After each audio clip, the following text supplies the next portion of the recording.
एक सुंदर गांव में किसान और उसका परिवार एक सुंदर गांव में रहते थे, जहां हरियाली, कच्ची गलियां और आपसी प्रेम था। लोग मिलजुल कर रहते थे। रामलाल आंगन में बैठे बीड़ी पी रहे हैं, गंगा देवी चूल्हे पर रोटी बना रही हैं, राजू और पिंकी खेल रहे हैं। रामलाल जी उठिए, सूरज चढ़ आया है, खेत में जाना नहीं क्या? अरे हाँ, आज तो हल जोतना है। बारिश भी हुई थी रात में, मिट्टी नरम होगी। बाबा मैं भी चलूंगा खेत में, मैं हल चलाना सीखूंगा। अभी तू छोटा है बेटा, पहले हाथ मजबूत कर ले। बाबा मैं भी खेत चलूंगी, मैं फूल लगाऊंगी। बिटिया तुम घर में माँ की मदद कर, खेतों में मेहनत बहुत करनी पड़ती है। राजू थोड़ी उदासी से देखता है, लेकिन फिर मुस्कुरा देता है। इस बार तो फसल अच्छी लग रही है, भगवान हाँ की। काका, मेहनत और ऊपर वाले का आशीर्वाद हो तो कोई भी परेशानी नहीं टिक सकती। राजू मिट्टी उठाकर हाथों में मसलता है और खुश होता है। बाबा ये मिट्टी कितनी मुलायम है। हाँ क्या बेटा, मैं भी हल चला पर सकता हल हूँ? चलाना आसान नहीं होता, मेहनत करनी पड़ती है। रामलाल राजू को हल पकड़ना सिखाता है, लेकिन हल भारी होने के कारण राजू लड़खड़ा जाता है। अरे ये तो बहुत मुश्किल है बाबा।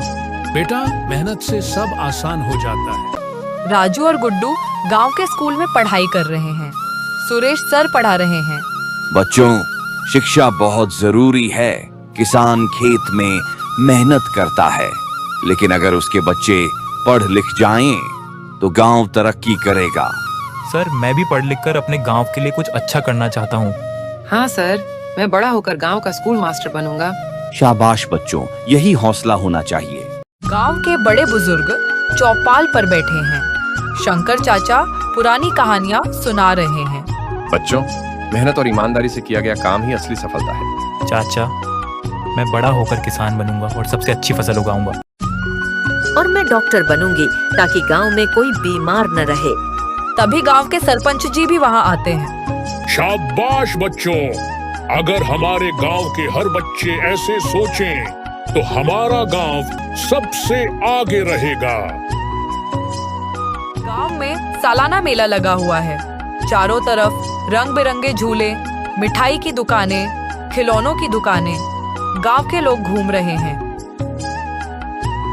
बाबा मुझे लकड़ी की तलवार चाहिए। ठीक है बेटा, लेकिन पढ़ाई भी ध्यान से करनी होगी। माँ मुझे गुड़िया चाहिए। गंगा देवी गुड़िया खरीदती हैं और पिंकी खुशी से उछल पड़ती है। शाम के समय अचानक काले बादल घिर आते हैं। बारिश बहुत तेज होने लगती है। नदी का पानी बढ़ने लगता है। गांव के लोग चौपाल पर इकट्ठा होते हैं। सरपंच जी चिंता में हैं। अगर बारिश ऐसे ही रही तो नदी का पानी गांव तक आ सकता है। हमें बांध के पास मिट्टी की बोरियां लगानी होंगी। गांव के सभी लोग मिलकर जल्दी जल्दी मिट्टी की बोरियां लगाते हैं ताकि पानी गांव में न घुसे। बच्चे और औरतें भगवान से प्रार्थना करती हैं। कुछ महीनों बाद खेत में गेहूं की फसल लहलहा रही है। चारों ओर हरियाली है। किसान खुशी से झूम रहे हैं। रामलाल जी देखिए, हमारी मेहनत रंग लाई। हाँ गंगा, जब सब मिलकर मेहनत करते हैं तो अच्छे दिन जरूर आते हैं।